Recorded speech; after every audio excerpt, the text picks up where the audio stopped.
But let's firstly just check in on how the market has fared for this Wednesday trading session. Looking at the blue chip index on the day, of course, the NIC 20, we have, of course, seen the market in bullish territory for the past 3 weeks. And today you're adding onto those gains, up by 0.1%, 4,983 points.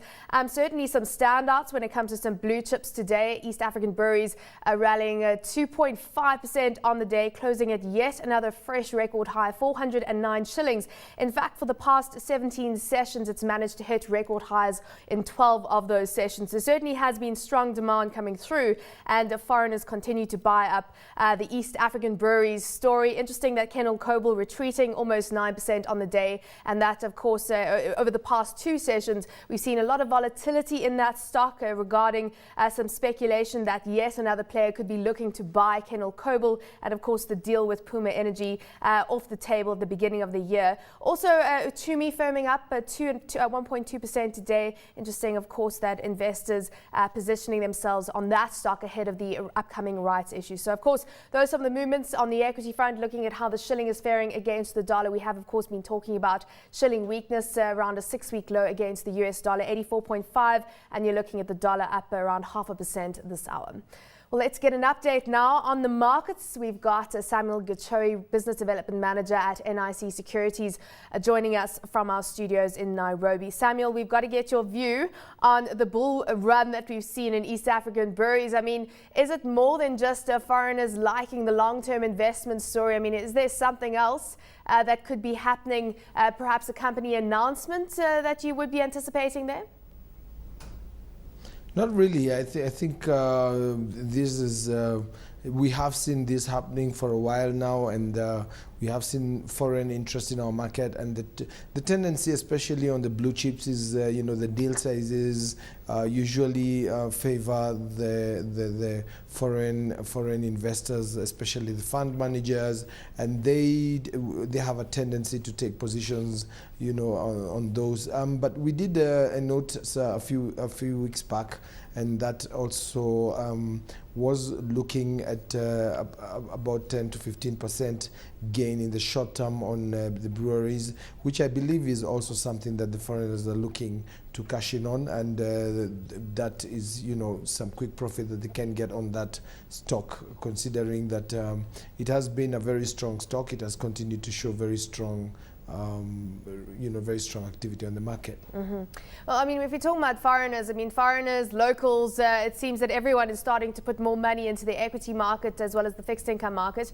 And then you've got developments where you're looking to start online stock trading on the NSE. Do you think this is going to be taken up well by the market? Do you think it's ready for it? I mean, what type of developments do you see stemming from this?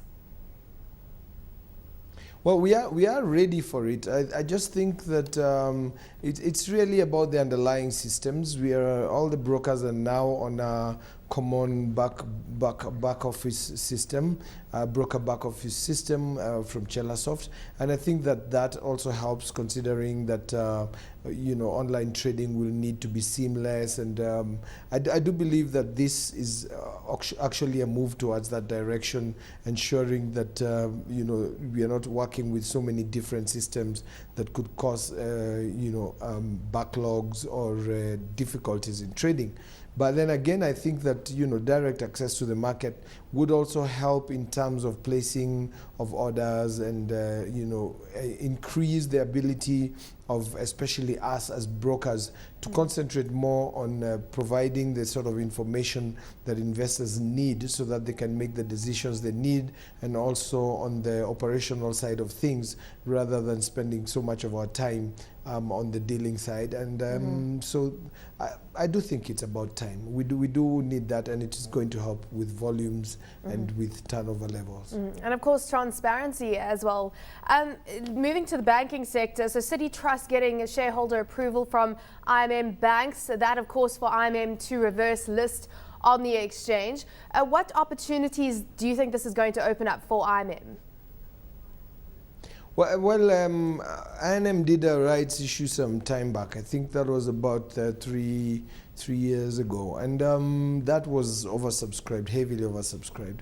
And I think that the investors in IMM are interested, in having that stock on the market, the shareholders.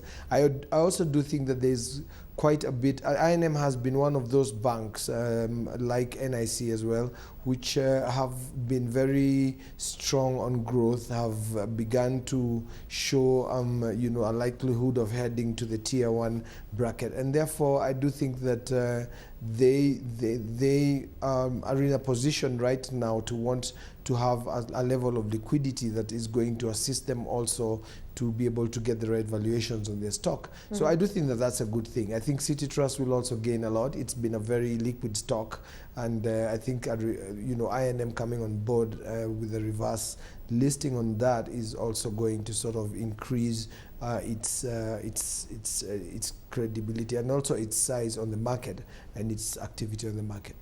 Let's just move to the airline sector, because Kenya Airways, of course, still trying to increase routes into the Middle East, and of course Asia as well has been a specific target for Kenya Airways. They've opened up direct flights to Abu Dhabi. They're already flying to Dubai. But let's just get your views on the kind of progress that they are making in diversifying their traditional routes, especially Europe, which has been, of course, a serious laggard for them. Well, yes, I think the East and the Middle East as well, that is where the growth seems to be. We are seeing a lot of business also coming from that side of the globe, and I believe that Kenya Airways are just positioning themselves to tap into those markets to ensure that as the business grows, they're already in there. And I think that that's a good move. It is a bright move. I think Kenya continues to trade much more heavily with China, the Middle East countries, and definitely an area to go. And considering the fact that we are seeing there's still a crisis or a level of crisis in Europe, and that has really hit the numbers, the passenger numbers from that side, then I think Kenya Airways is moving in the right direction for now.